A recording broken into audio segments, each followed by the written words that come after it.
Now, the VOA Special English program, American Stories.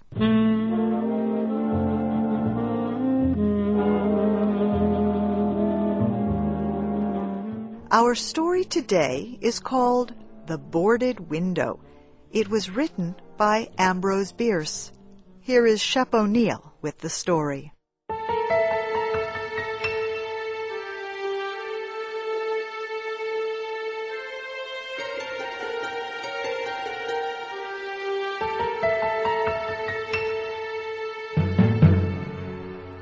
In 1830, only a few miles away from what is now the great city of Cincinnati, Ohio, lay a huge and almost endless forest. The area had a few settlements established by people of the frontier. Many of them had already left the area for settlements further to the west, but among those remaining was a man who had been one of the first people to arrive there. He lived alone, in a house of logs, surrounded on all sides by the great forest. He seemed a part of the darkness and silence of the forest, for no one had ever known him to smile or speak an unnecessary word. His simple needs were supplied by selling or trading the skins of wild animals in the town. His little log house had a single door. Directly opposite was a window. The window was boarded up. No one could remember a time when it was not, and no one knew why it had been closed. I imagine there are few people living today who ever knew the secret of that window, but I am one, as you shall see. The man's name was said to be Murlock. He appeared to be 70 years old, but he was really 50. Something other than years had been the cause of his aging. His hair and long, full beard were white. His gray, lifeless eyes were sunken. His face was wrinkled. He was tall and thin, with drooping shoulders, like someone with many problems. I never saw him. These details I learned from my grandfather. He told me the man's story when I was a boy. He had known him when living nearby in that early day. One day, Murlock was found in his cabin, dead. It was not a time and place for medical examiners and newspapers. I suppose it was agreed that he had died from natural causes, or I should have been told and should remember. I know only that the body was buried near the cabin, next to the burial place of his wife. She had died so many years before him that local tradition noted very little of her existence. That closes the final part of this true story, except for the incident that followed many years later. With a fearless spirit, I went to the place and got close enough to the ruined cabin to throw a stone against it. I ran away to avoid the ghost which every well-informed boy in the area knew haunted the spot. But there is an earlier part to this story, supplied by my grandfather.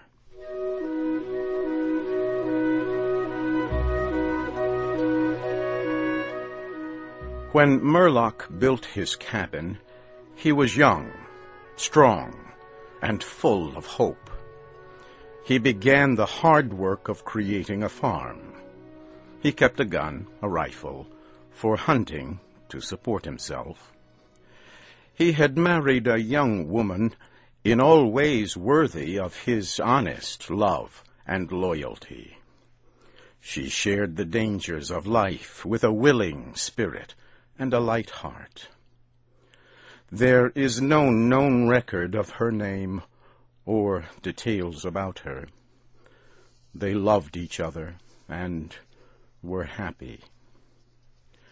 One day, Murlock returned from hunting in a deep part of the forest. He found his wife sick with fever and confusion. There was no doctor or neighbor within miles. She was in no condition to be left alone while he went to find help. So Murlock tried to take care of his wife and return her to good health. But at the end of the third day, she fell into unconsciousness and died. From what we know about a man like Murlock, we may try to imagine some of the details of the story told by my grandfather. When he was sure she was dead, Murlock had sense enough to remember that the dead must be prepared for burial. He made a mistake now and again while performing this special duty. He did certain things wrong, and others which he did correctly were done over and over again.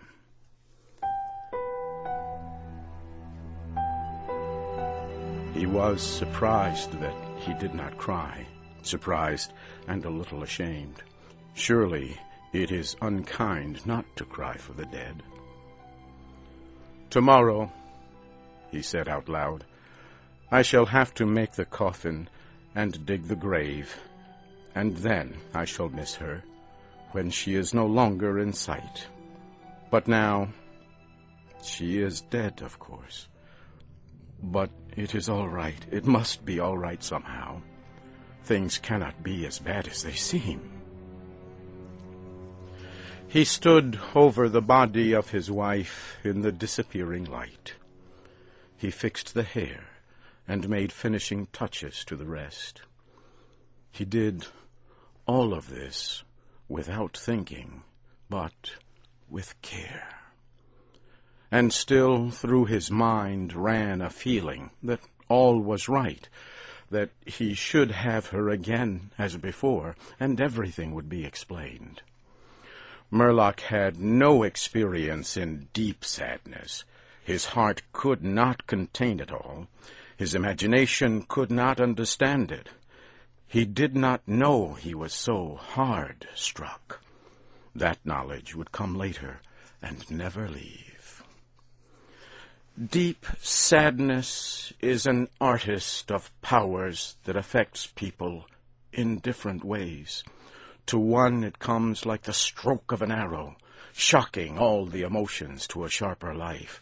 To another it comes as the blow of a crushing strike. We may believe Murlock to have been affected that way. Soon after he had finished his work, he sank into a chair by the side of the table upon which the body lay. He noted how white his wife's face looked in the deepening darkness. He laid his arms upon the table's edge and dropped his face into them, tearless and very sleepy. At that moment, a long screaming sound came in through the open window. It was like the cry of a lost child in the far deep of the darkening forest, but the man did not move. He heard that unearthly cry upon his failing sense, again and nearer than before. Maybe it was a wild animal, or maybe it was a dream, for Murlock was asleep.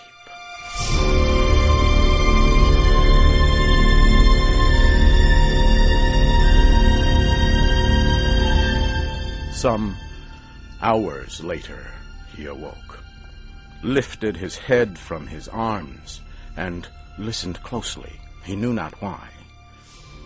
There, in the black darkness by the side of the body, he remembered everything without a shock.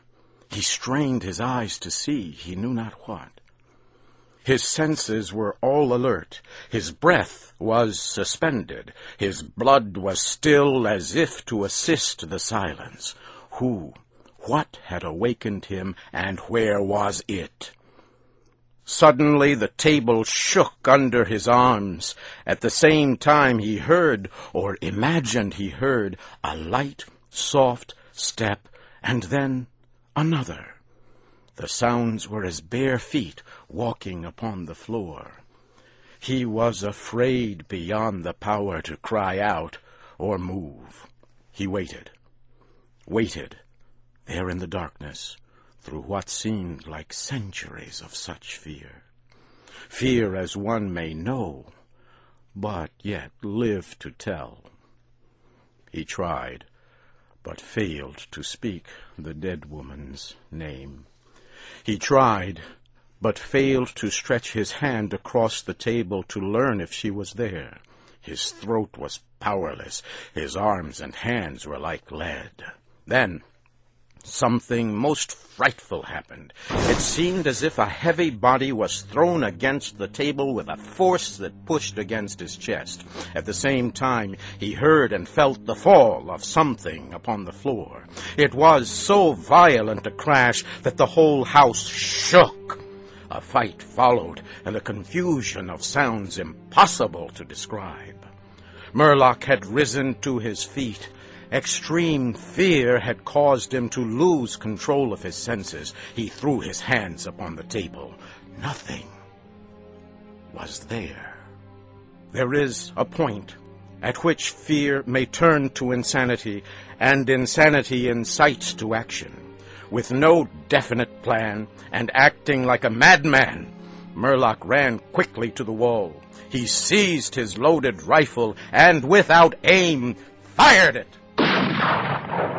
The flash from the rifle hit the room with a clear brightness. He saw a huge, fierce panther dragging the dead woman toward the window. The wild animal's teeth were fixed on her throat. Then there was darkness, blacker than before, and silence.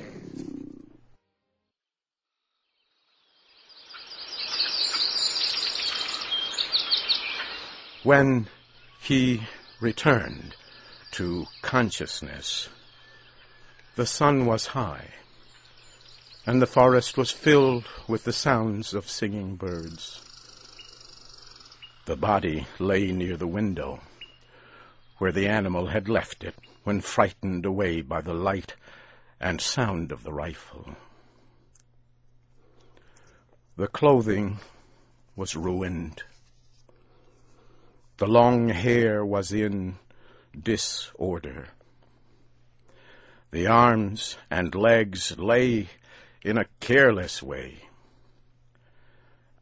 and a pool of blood flowed from the horribly torn throat. The ribbon he had used to tie the wrists was broken. The hands were tightly closed, and between the teeth was a piece of the animal's ear.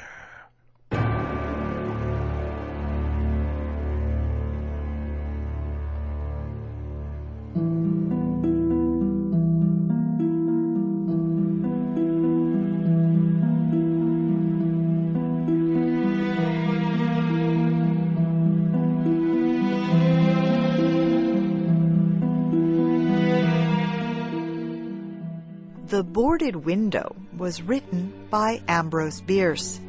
It was adapted for Special English by Lawan Davis, who was also the producer.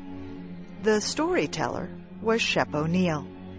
You can read and listen to other American stories on our website, voaspecialenglish.com.